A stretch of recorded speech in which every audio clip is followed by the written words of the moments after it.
बिस्मिल्लाहिर्रहमानिर्रहीम अस्सलाम वालेकुम। Welcome to GST science preparation. Hope you are doing well. So असी कंप्यूटर वाले पोर्शन में टॉपिक पढ़ियोसीं टाइप्स ऑफ जनरेशन। ऐं टाइप्स ऑफ जनरेशन में पाण 3 टाइप्स ऑफ जनरेशन पाण वटि जेके थर्ड जनरेशन हुई उहा पाण जेको आहे पढ़ी सघे पाण थर्ड जनरेशन पाण वटि छा हूंदी आहे।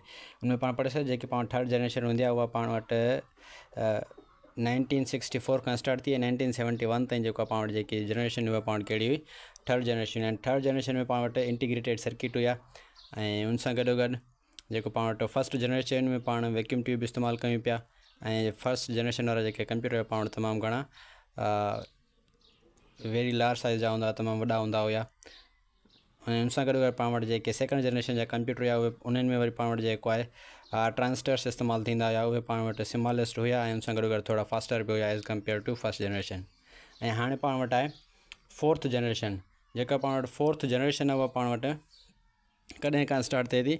फोर्थ जनरेशन पाण वटि 1971 खां स्टार्ट थिए थी। मीन्स 1971 ताईं पाण वटि जेको आहे छा हुयो 1971 ताईं पाण थर्ड जनरेशन हुई। उनखां बाद वरी जेको आहे 1971 में ही पाण वटि जेको आहे फोर्थ जनरेशन अची वई।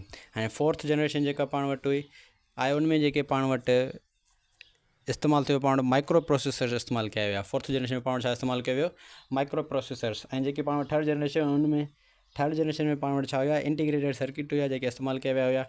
ऐं फोर्थ जनरेशन में पाण वटि छा अची वियो माइक्रो प्रोसेसर जेको आहे पाण वटि अची विया।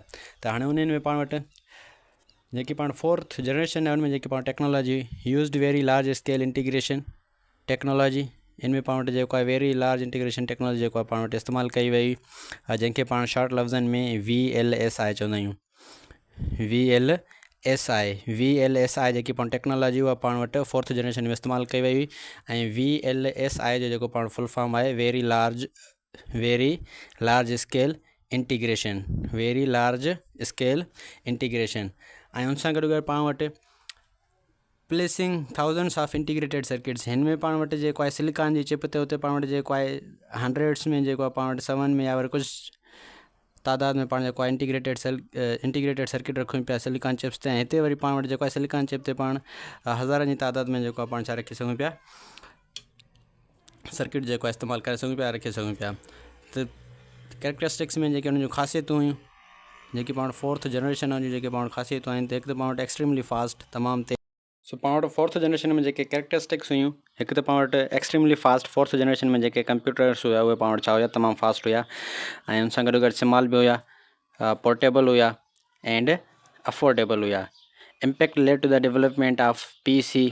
हाणे इनमें पाण वटि जेको आहे पर्सनल कंप्यूटर वग़ैरह जेको पाण वटि कॾहिं आया फोर्थ जनरेशन में अची विया। लैपटॉप्स बि पाण वटि कॾहिं अची विया फोर्थ जनरेशन में अची विया। हैंडल्ड डिवाइसिस पाण वटि नंढी नंढी मोबाइल जेके आहियूं उहे पाण वटि इन फोर्थ जनरेशन में अची विया। मीन्स जेके बि पाण वटि हैंडल डिवाइस जेके पाण हथ में जेको खणी सघूं पिया जिते बि वञूं पाण उते पर्सनली जेको उनखे यूज़ करे सघूं पिया। सो लैपटॉप ऐं PC वग़ैरह जेके बि पाण वटि इहे पर्सनल कंप्यूटर वग़ैरह पाण कहिड़ी जनरेशन में आया फोर्थ जनरेशन में आया। हुन जा एग्ज़ाम्पल पाण वटि कहिड़ा आहिनि। एप्पल डबल आहे जेको पाण वटि कंप्यूटर उहो पाण वटि कॾहिं आयो उहो पाण वटि फोर्थ जनरेशन में आयो।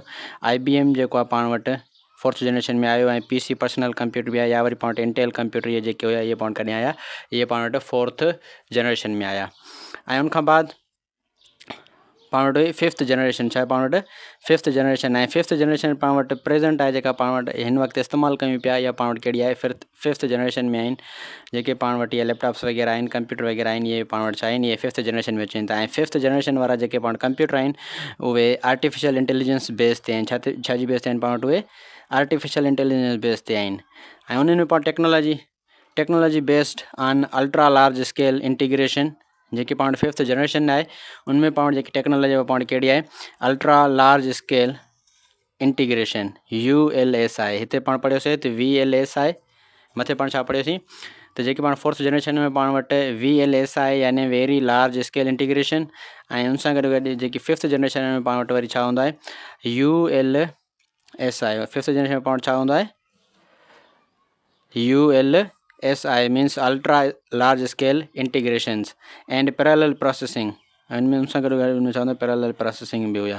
हाणे पाण वटि कैरेक्टरिस्टिक्स जेके पाण ख़ासियतूं आहिनि 5th जनरेशन में उहे पाण वटि कहिड़ियूं आहिनि त फोकस ऑन आर्टिफिशियल इंटेलिजेंस। पाण वटि जेके 5th जनरेशन वारा कंप्यूटर्स आहिनि उहे पाण वटि मोस्टली छा ते आहिनि आर्टिफिशियल इंटेलिजेंस जे बुनियाद ते आहिनि। छा ते आहिनि पाण वटि आर्टिफिशियल इंटेलिजेंस। अॼुकल्ह पाण जेका मेटा AI यूज़ कयूं था इहे सॼा पाण वटि छा आहिनि 5th जनरेशन में पाण वटि अची वञनि था इहे। सो अॼुकल्ह जेके पाण कंप्यूटर्स आहिनि उन में पाण वटि AI बि पाण वटि जेको आहे शामिलु थी वई आहे, AI बि जेको उन्हनि में अची वई आहे। Natural language processing and machine learning उनजा पाण वटि गोल्स हुया एक्ट ऑटोनोमसली। त पाण वटि जेके पाण खे ख़बर आहे त AI पाण वटि जेको आहे छा आहे एक्ट ऑटोनोमसली आहे। उहा पाण वटि जेको आहे जेकॾहिं को बि पाण क्वेश्चन पुछूं था त उहो पाण खे जेको ऑटोमेटिकली छा ॾिए थी जवाबु ॾिए थी। इंक्लूडिंग उनमें पाण वटि शामिलु कहिड़ा आहिनि क्वांटम कंप्यूटिंग। क्वांटम जेको आहे कंप्यूटिंग पाण में जेको आहे शामिलु आहिनि। सो हीअ हेठों पाण वटि जेको आहे ओवरव्यू ॾिनल आहे क्विक रिवीजन जंहिंखे पाण चवंदा आहियूं त उहा क्विक रिवीजन पाण वटि। फर्स्ट जनरेशन कॾहिं आई, हाणे MCQ में पाण कीअं ठही सघनि था। फर्स्ट जनरेशन कॾहिं आई 1940 खां 1956 ताईं जेकी जनरेशन में पाण कहिड़ी हुई फर्स्ट जनरेशन। उनमें कहिड़ी शइ जेको आहे यूज़ कई वेंदी हुई वैक्यूम ट्यूब जेको आहे सभु खां पहिरियों जेके पाण कंप्यूटर में छा इस्तेमालु कयो वियो वैक्यूम ट्यूब इस्तेमालु कयो वियो। ऐं उहे पाण वटि छा हुया मैसिव हुया ऐं उन सां गॾु छा हुया पाण वटि स्लो हुया। मैसिव बि हुया उन सां गॾु छा हुया पाण वटि स्लो हुया। ऐं सेकंड जनरेशन जेकी पाण वटि आहे सेकंड जनरेशन पाण वटि 1956 खां 1963 ताईं जेको आहे पाण जेकी कंप्यूटर्स आहे इन जे विच में जेके कंप्यूटर उहे पाण छा में अची विया सेकंड जनरेशन में अची विया। ऐं सेकंड जनरेशन में पाण जेका आहे पहिरीं में वैक्यूम ट्यूब इस्तेमालु कयो त सेकंड में वरी पाण छा इस्तेमालु कयो वियो ट्रांजिस्टर जेको आहे इस्तेमालु कयो वियो। सो पाण वटि इहे MCQ पाण वटि कहिड़ी जनरेशन में जेको ट्रांजिस्टर इस्तेमालु कया विया first, second, third, fourth, fifth. या वरी पाण वटि जेको आहे वैक्यूम ट्यूब जेको आहे कहिड़ी जनरेशन में इस्तेमालु कया वियो सवाल अची वेंदो आहे। या वरी पाण वटि इहो सवाल ईंदो आहे त 1956 में जेको आहे पाण वटि कहिड़ी जनरेशन जेको आहे कहिड़ी जनरेशन जी स्टार्ट थी। ऐं उन सां गॾु पाण वटि स्मॉलर हुया फास्टर हुया। ऐं थर्ड जनरेशन पाण वटि 1964 खां 1971 ताईं जेको पाण वटि हुई उहा पाण कहिड़ी जनरेशन हुई उनमें पाण जेको आहे थर्ड जनरेशन हुई। ऐं थर्ड जनरेशन में पाण वटि ट्रांजिस्टर खां बाद वरी पाण वटि इंटीग्रेटेड सर्किट जेको आहे पाण वटि छा कया मुतरफ़ कराया विया। उनखां बाद फोर्थ जनरेशन जेकी पाण वटि आहे त फोर्थ जनरेशन पाण वटि 1971 खां प्रेज़ेंट ताईं अञा ताईं बि हले थी पाण वटि। या फोर्थ जनरेशन ऐं फिफ्थ जनरेशन हले थी। माइक्रो प्रोसेसर्स या VLSI very large scale integration ऐं उन सां गॾो गॾु वेरी फास्ट हुया। हिन में पाण वटि फोर्थ जनरेशन में VLSI means very large scale integration technology हुई पाण वटि। ऐं उनखां बाद पाण वटि फिफ्थ जनरेशन पाण वटि जेको आहे प्रेज़ेंट आहे जेकी पाण वटि हले थी उहा पाण वटि फोर्थ ऐं फिफ्थ आहिनि। जेके पाण वटि पुराणा कंप्यूटर वग़ैरह आहिनि उहे पाण वटि फिफ्थ जनरेशन में अचनि था जेके पाण वटि हिन वक़्तु जंहिंमें कीबोर्ड वग़ैरह आहे माउस वग़ैरह अटैच थियल आहे। ऐं जेके पाण वटि लैपटॉप्स वग़ैरह आहिनि ॿिया जेका मिनी कंप्यूटर्स वग़ैरह आहिनि उहे पाण वटि वरी जेको आहे फिफ्थ जनरेशन में अची वञनि था। त हाणे फिफ्थ जनरेशन में पाण वटि हिकु त फ्यूचर AI टूल्स हुया। उनमें फिफ्थ जनरेशन पाण फ्यूचर AI टूल्स आहिनि। ऐं उन सां गॾु गॾु ULSI ultra large scale integration ऐं उन सां गॾु गॾु इंटेलिजेंट ऐं क्वांटम। ऐं पाण वटि जेकी नेक्स्ट जनरेशन आहे पाण वटि फ्यूचर में जेको आहे सिक्स जनरेशन बि पाण वटि जेको आहे पॉसिबल आहे। ऐं उन सिक्स जनरेशन में जेको आहे पाण वटि उहो जेके सिक्स जनरेशन वारा कंप्यूटर आहिनि उहे टोटली पाण वटि AI बेस ते हूंदा आर्टिफिशियल इंटेलिजेंस बेस हूंदा जंहिंमें पाण वटि क्वांटम मैकेनिक्स या क्वांटम कंप्यूटिंग वग़ैरह जेको आहे पाण वटि आहे। ऐं उन सां गॾु पाण वटि आर्टिफिशियल इंटेलिजेंस हूंदी सिर्फ़ु उनमें। So thank U for watching.